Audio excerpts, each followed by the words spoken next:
and democracy. Dr. Megan Woods. Thank you, Mr. Chairman.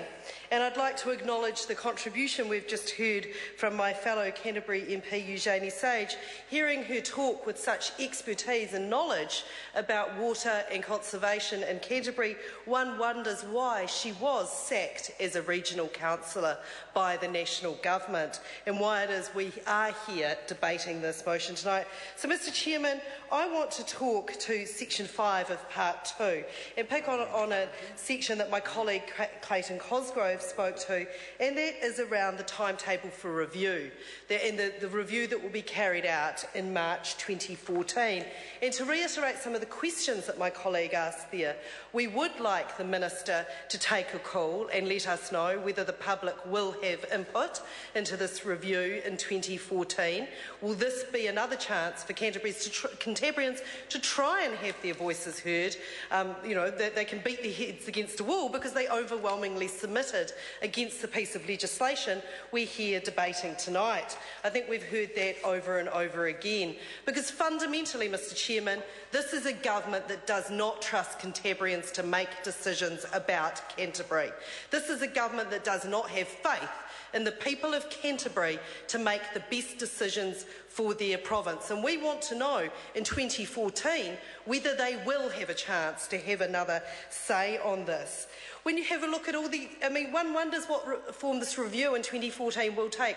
When you go through the number of submissions that were heard and what this government, 95 submissions, 90 of which were opposed, and then you look at the regulatory impact statement to this piece of legislation and you see all the advice. So not only was it the Commissioner saying, for goodness sake, return to some form of democracy in Canterbury, but you have advice from numerous organisations. Treasury gave advice that actually a transitional arrangement was preferable.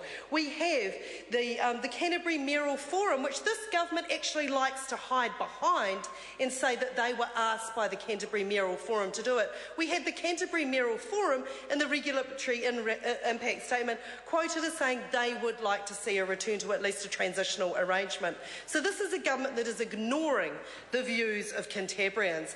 And as we've heard most expertly from my Canterbury colleague Eugenie Sage, that there's a couple of things that lie beneath this. One is the need for the National Party to deliver on irrigation.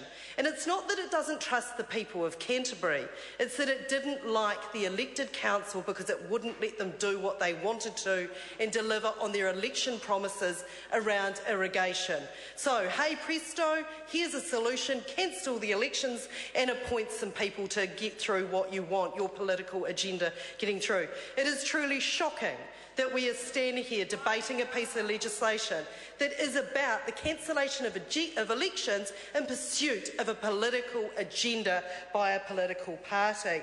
Also lurking beneath this legislation is the government's desire to explore the notion of a unitary authority for Canterbury. That we have the government making noises in this direction. We've seen this happen in Auckland. It's not going to work in Canterbury. We once had Nikki Wagner, the chair of the Select Committee, asked me how I know. So, Ms Wagner, I'll tell you why it won't work. It won't work because it's been tried before. It was called the Canterbury Regional Council.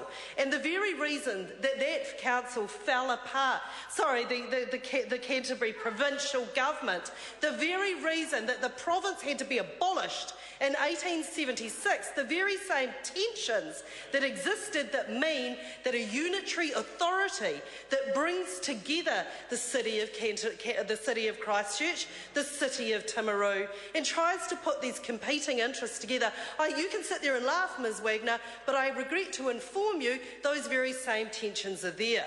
And that if you hold a review that you let public submissions be heard in 2014, you may just find that out.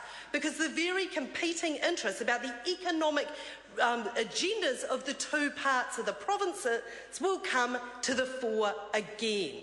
This has been tried before, and we can see, and I'd like Ms Wagner, rather than sit in her chair and snigger, to take a call, tell us whether it is that the people of Christchurch will have a chance to have their voices heard in March 2014, why it is that she thinks a unitary authority that she was very quick to defend with her interjections, I would like to note, whether she'd like to tell us, Mr Chairman, Mr Chairman. Dr. Megan Woods. Thank you, Mr Chairman.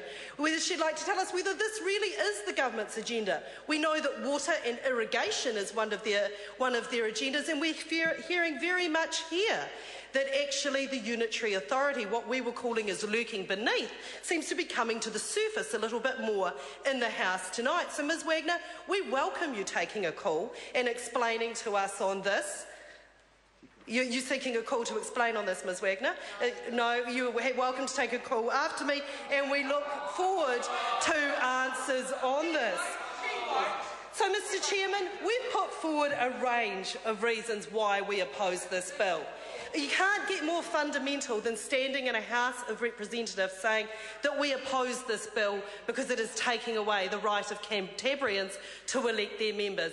National knows this bill is not popular, and that is why the chair of the Select Committee, Ms Wagner, is polling her own electorate at the moment, because she knows this, in combination with her failure to protect Phillipstown School, has done her some damage. Because the people of Canterbury do not support this legislation.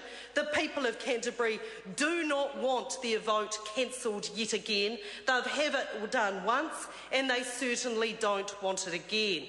There is a moral obligation on this government as elected representatives themselves to restore democracy to Canterbury. Labor will return to an elected regional council after we are elected in 2014, because that is the right and proper way. To hide behind notions of the earthquake, well, actually, earthquakes don't stop you voting. I'd like you to point to other parts of the world when you take your call, which we are awaiting with great anticipation, other parts of the world where it was necessary after a disaster to cancel elections. Because I do notice in the report on the legislation, the Select Committee report, that the earthquakes are used as a justification for the extension, yet again, of the denial of Canterburyans' right to vote. So we welcome hearing the Select Committee Chair's view on that. Mr Chairman, Labor opposes this legislation quite simply because it is wrong to deny people their democratic rights. But we do welcome and await with anticipation a call from Ms Wagner where she will answer the questions that we have put forward in the House tonight. Thank you, Mr Chairman. Mr Chairman. Nikki Wagner. Thank you.